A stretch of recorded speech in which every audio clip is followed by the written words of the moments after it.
I know the Eurovision Song Contest seems stupid and irrelevant, but it's one of these examples in modern Britain of death by a thousand cuts. It's completely taken over by woke ideology and is another way of besmirching Britain. Essentially, the Eurovision Song Contest is just a woke propaganda tool to push the LGBTQ ideology to young and naive people. Which is exactly why this year's entrant, Ollie Alexander, says he's ambivalent about the UK's union flag as it can be, quote, divisive and nationalistic. Of course it's divisive and nationalistic. It's a national flag. It divides one country from another and belongs to a nation. Yet what's even weirder is Mr. Alexander wishes to reclaim the flag in a quote-unquote positive way.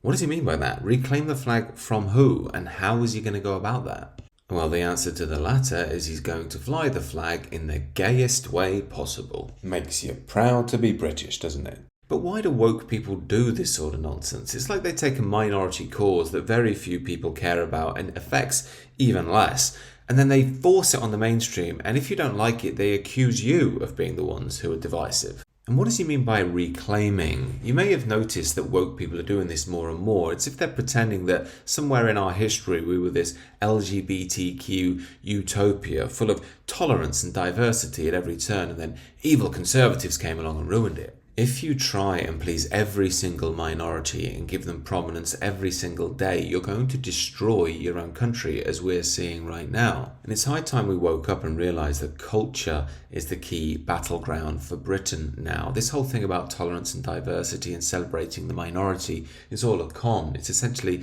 propaganda to enforce their new woke ideology upon the populace. Yet there are many fronts to this battle, and it will rage for many years yet. Do let me know your thoughts down below, and do consider subscribing to the channel.